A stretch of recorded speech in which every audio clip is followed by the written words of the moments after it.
आपल्या मरणाने राजकीयदृष्ट्या अजित पवार मरणारच आहेत, तर आपण धनी कशाला हे माझे शब्द आहेत. मुख्यमंत्री महोदयांनी मला पुन्हा पुन्हा हे सांगितलं, विजयराव आपल्याला युती धर्म पाळला पाहिजे. बारामतीतून आपण निवडणूक लढण्यावर ठाम आहात, काय सांगाल?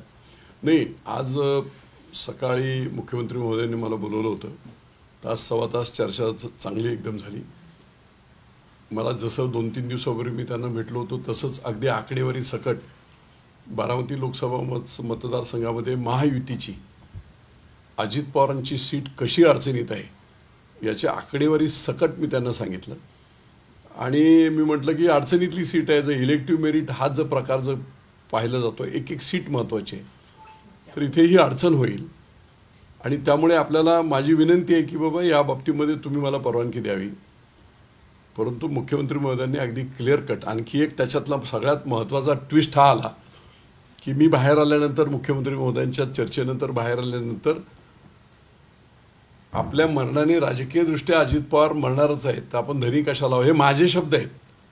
गेले 5 दिवस अनेक ठिकाणी मी बोललेलो आहे परिषदेसमोर.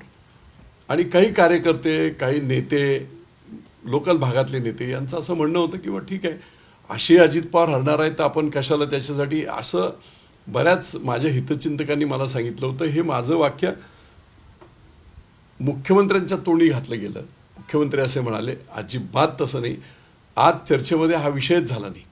बाहेर मुलाखतीमध्ये मी बोललो की मनाने मी जरी लढलो नाही तर ते हरणार आहेत वगैरे, अशा प्रकारची जी भूमिका लोकांची आहे ती मी मांडली. मुख्यमंत्री महोदयांनी मला पुन्हा पुन्हा हे सांगितलं, विजयराव आपल्याला युती धर्म पाळला पाहिजे. एक सीट महत्त्वाची नाही आहे, तिथे हे करण्याऐवजी आपण ती सीट जर अडचणीत असेल तर त्याला काय मदत करू शकतो असं काहीतरी करून युती धर्म पाळावा, अशा प्रकारची मला त्यांनी सूचना दिली होती. चुकीचं आहे की मुख्यमंत्री महोदयांनी मला असं सांगितलं, हे साफ चुकीचं आहे. उगाच त्यांच्यावर तो शिंतोडे उडत आहेत, मला त्याचं दुःख आहे. अजिबात तसं नाही आहे. पूर्णपणे आपल्या सर्व लोकांनी या बाबतीमध्ये ताबडतोब त्याचं क्लेरिफिकेशन आपल्या टी व्हीवरून करावं, आपल्या माध्यमातून करावं. असेल मुख्यमंत्र्यांनी काय सांगितलं त्याच्यावर क्लेरिफिकेशन तुम्ही सांगा. नाही, मुख्यमंत्री महोदयांनी हेच सांगितलं की महायुतीचा धर्म आहे, त्यामुळे आपल्याला हे काम करावं लागेल. एका ठिकाणी जरी तुमचं ते न्यायिक लढाई, तुमची लोकांची संघर्ष असेल, परंतु त्याच्यासाठी महायुतीमध्ये आपल्याला अडचण नको, आपल्या पक्षाला अडचण नको. किंवा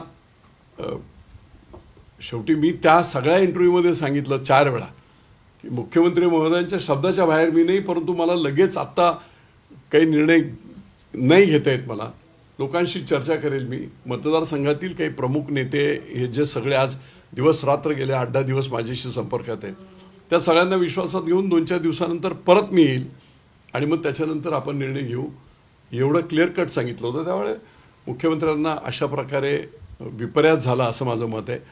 तुम्ही म्हणताय की ती जागा अजित पवारांसाठी अडचणीची आहे, तर का अडचणीची आहे, म्हणजे त्याचं काही असं काय? आता मी बऱ्याच वेळा ह्या अडचणीबाबत मी बऱ्याच वेळा बोललो, आता त्याच्यावर पुन्हा बोलण्याची गरज नाही. 2-3 दिवसानंतर निश्चितपणे मुख्यमंत्री महोदयांशी चर्चा केल्यानंतर पुन्हा मी सगळ्यांना. आपली पुढची भूमिका काय असेल? लढवणार, नाही लढवणार? नाही, आता असं आहे म्हणून मी सांगितलं मुख्यमंत्री महोदयांना सुद्धा, नाहीतर मी आजच्याच जाहीर केलं असतं. मला काही लोक जे ह्या सगळ्या प्रक्रियेमध्ये होते ते सगळे दौंड, पुरंदर, बारामती, इंदापूर, खडकवासला या सगळ्या मतदारसंघातले जे प्रमुख काही नेते होते, जे चर्चेमध्ये होतो, दिवस रात्र याच्या बाबतीतली खलबत होती, त्या सर्वांना विश्वासात घेतल्याशिवाय मी नाही करू शकत. आणि म्हणून मी त्यांना विनंती केली की 2-4 दिवस सगळ्यांना विश्वासात घेऊन, त्यांची मतं घेऊन कसं काय करता येईल त्या पद्धतीने नंतर मग येऊन आपल्याला भेटेल.